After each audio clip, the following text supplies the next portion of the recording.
4 here with another episode of Con-munications. This is number 4 in this little series here where I just talk about things I want to talk about. And this episode here is going to be about Siege and what we know so far about this line, about this first part of this Warfare Cybertron trilogy that's coming out through Transformers. Now, first off, I'm going to say thank you to all my 600 plus subscribers. We're getting close to 700 subscribers, on our way to 1,000, and I hope to hit that sooner rather than later. Just to help out the small YouTubers. I'm just doing this as a hobby. I'm the only guy in my family. I have 4 daughters, ages 13, twin 7-year-olds, and a 2-year-old. And of course, my lovely wife, who supports me in everything that I do. But I don't want to bore her with this. My kids don't really care about Transformers, so I've taken to this so I can talk about my hobby. Price points. It's been rumored, and I guess you can say confirmed, that these price points are going to go up for the Generations figures. You know, lately the deluxes are what, $16.99, the Voyagers are like $24.99, and the leader class are $44.99. And you can get the Prime Masters, they're about $5, and you can get the Legends, they're about $10. You know, give or take $1 or every side here. So, what's supposedly supposed to happen here is these is that these figures are now going to be the same price point that the Studio Series figures are. The Deluxe figures, the difference is suggested to price is $19.99. The Voyagers suggested are $29.99, and the leader class are $49.99. Now, if they're putting more quality into these figures, you know, more plastic, so it's not as hollow, more articulation or better articulation, better paint, no stickers that are horribly applied. I don't know, better designs on some of these figures. You know, Power the Prime Starscream, I'm looking at you. Then the price going up might be justified, because you can look at these Cyberverse figures and how, I don't want to say cheap, but how skipping in certain areas, you know, lacking, that's the word, lacking in certain areas they are.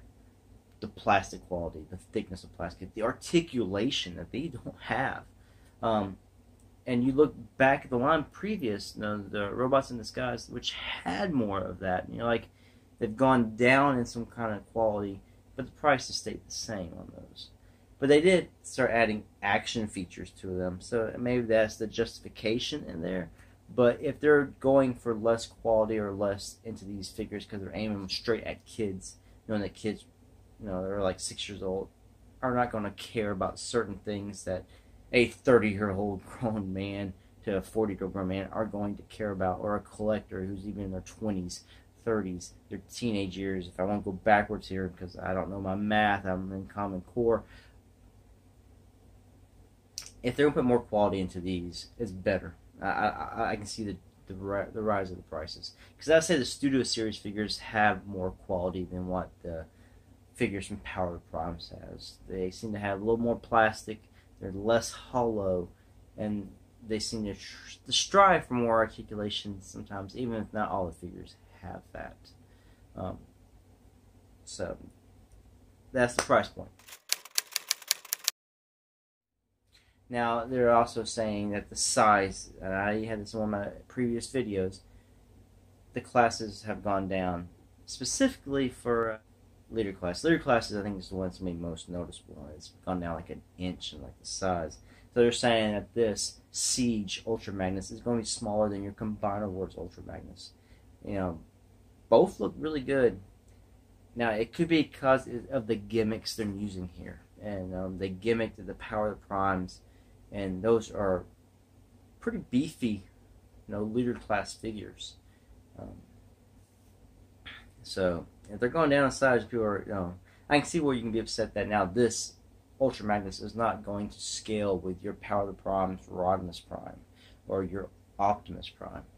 Ultra Magnus is about an inch shorter, I believe, I think what it is, but the inner robot is a Voyager, but he's actually shorter than the Voyager class of Optimus Prime.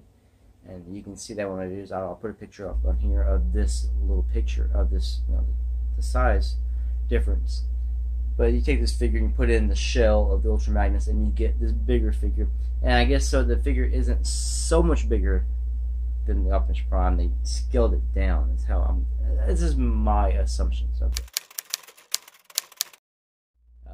Things about Megatron. Megatron was designed to scale with Optimus Prime. Megatron is a G1-esque robot mode. They looked at the model sheets for the first episode of More Than Meets the Eye and tried to get the robot mode close to that. And I think they got pretty close. The alt mode is a tank, which is a Cybertronian tank, in which it looks good. They can't do a gun. They gotta do something. Anyway, a tank makes more sense in the brute strength of a Megatron. They also have given him his sword, which was done in the 1985 Japanese releases of the G1 Megatron toy. Now moving on to Starscream, they've scaled him to scale with Megatron and his other Seekers, and the other Decepticons. He comes with his null rays, which you think, first, all Starscreams do, but Power of the Primes came with some crappy ones, and this Starscream looks so much better. I think it's been put here to wipe the other Starscream out of her memories. And by the looks of it, I think it will. Now, we don't know the quality in hand, but I don't know. It could be a pile of dog crap and still probably better than the other one. But also, he's going to be his Tetrajet, which was seen in the first episode of More Than Meets the Eye. We saw the Seekers transform into the triangular jets, the Tetrajets. And so now they're, for the first time by Hasbro, they're mimicking that look. Now moving on to Soundwave. You can even say this guy's going to be a triple changer. He transforms into a hovercraft. He also can transform into what they call a sensor lamp, or what most people have dubbed a light post from beforehand. That he did in the first episode More Than Meets the Eye as well. So he can do both modes, and plus his bot mode was modeled at designed after the model sheets for the G1 cartoon and everything is. So that's nice. Other things that this figure can do is he can pose his finger and his arm and hand and go all the way up here to the eject button to push that button. So he can eject Ravage, he can eject Laserbeak, and that is something that no other Soundwave figures that are of this kind of quality have ever done, except for you can get the Masterpiece toys that can do that. But for regular Deluxe class, Voyager class, or even Leader class, Soundwave, you can't get them to. No. So that is a nice thing. Something I can see people just putting on their shelves or desks. Get that Soundwave, pose them out. It's a nice recreation of the G1 cartoon, G1 Soundwave. Now on to Refractor, the new name for Reflector. Now he transforms into another hovercraft. I think it's an artillery hovercraft. He also, when he transforms into his robot mode, is G1 inspired, and you can clearly see that. It also comes with that little lens thing on his top of his abdomen, lower chest here, that can be customized. Well, they put customizable, but you can just remove it, so you can have one with it and the other one's not with it. You can have them all with it or all not have it. It's up to you. You can try to get as close to the G1 cartoon you want, or to the figures, however you want to do it. And if you have 3 of them, you can combine them to form the camera mode, and the weapons and accessories will form the lens and the tripod. So you have the whole setup. Excuse me. But the problem with that is they are deluxe class, and if they're hitting this new price point of $20, that's $60 just for the reflector. The confirmed Transformers for this Siege line.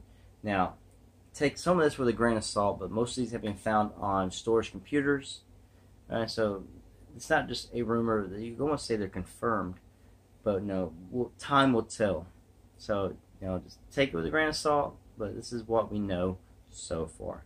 Now coming down in the Autobots, just for the Battle Masters, we have Leonizer, and we have Fire Drive. Those would be the target masters for the Autobots. Onto their Micromasters, we have the Rescue Patrol, we have Battle Patrol, and we have the Race Car Patrol. Now moving on to Autobot Deluxes, we have Chromia, Ironhide, Hound, Sideswipe, Red Alert, Cog, who is a weaponizer, which means you can take them apart, and he forms weapons that the other Autobots can then wield. Prowl, and we have the fan vote Mirage, and we have Six Gun, who I'm assuming is going to be a retool of Cog and probably be a weaponizer, because in the old toy, he was just a conglomerate of all of Metroplex's guns, and I think the little, not the tank piece, but I can't remember the other piece. You just formed together and you got Six Gun. And also the next Walgreens exclusive deluxe class Ratchet. And you knew we'd probably get a Ratchet when we got Ironhide, but he's probably most likely he's going to be the Walgreens exclusive. So end of next year, end of 2019, he should be the next Walgreens exclusive. Now moving on to the Voyager class Autobots, we have Optimus Prime and we have Springer. Now, I'm happy to hear that we're getting another Springer. I've been kind of wanting this ever since I sold off the old Generation Springer and Sandstorm. Those are two excellent molds, two excellent figures, and I have regretted selling those off. Especially, I really enjoyed the Sandstorm even more so than the Springer. Those are more, Springer's more based off like IDW's look, whereas I'm hoping this one will be more G1-esque in its look, and that seems what they're striving for. And Voyager class Springer will be a welcome addition to my collection. And you never know, maybe they'll retool that into another Sandstorm. It might not come out in the Siege line, but this is a trilogy that come out in part 2 or 3. You know, they've done that with the Prime Wars trilogy, where something that came out in the first line eventually gets retooled down the line into another figure in a different line. Now moving on to Titan class, the only Titan class we know of so far, released next year, Omega Supreme. Now we've seen a little tease for it, which is just a tank, which transforms into the upper torso and the head of Omega Supreme. And that piece there did seem to be highly detailed.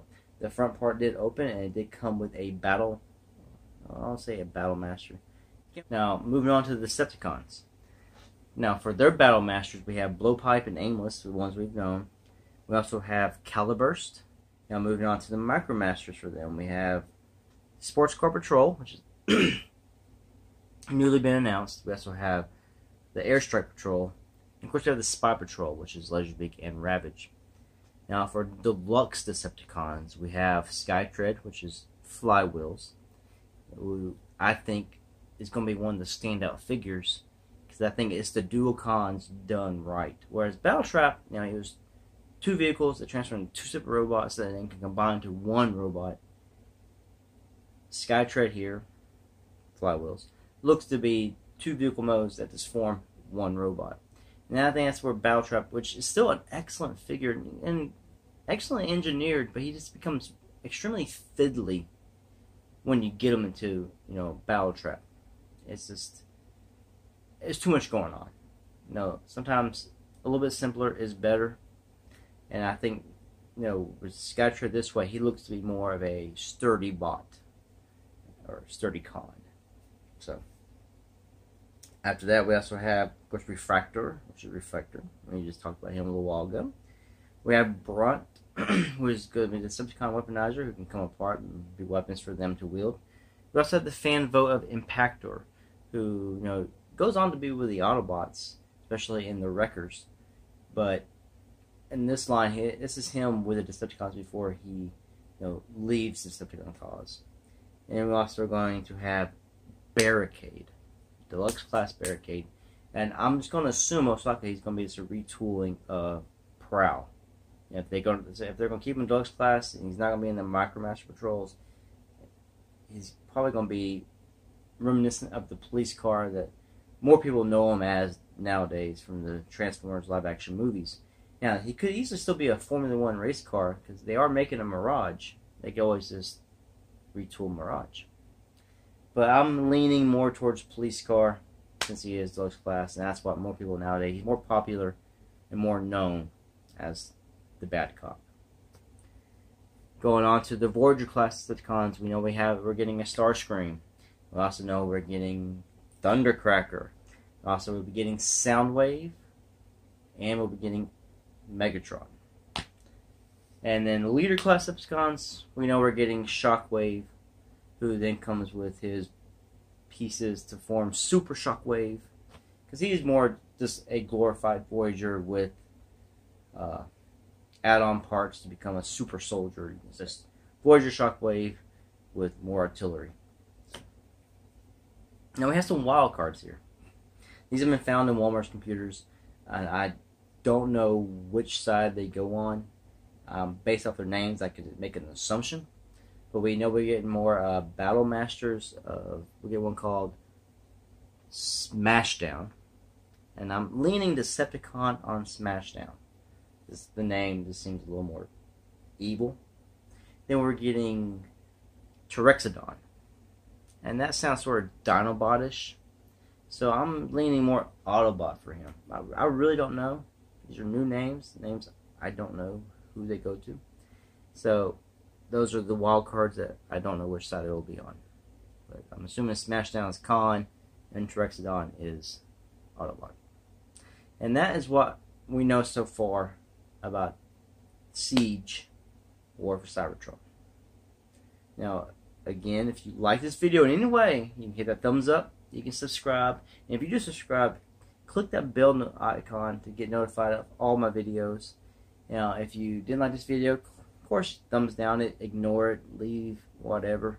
Leave a comment down below what you think about these rumored or confirmed characters in the Siege line. Are you happy when we get a new Springer? You know, we pretty much assume we're getting all the Seekers. We're getting Thundercracker. We're going to be getting a Barricade. We're getting Prowl. What's your thoughts on all this? Let me know in the comments down below. Thank you again for 600 subscribers. On our way to 1,000. Peace out.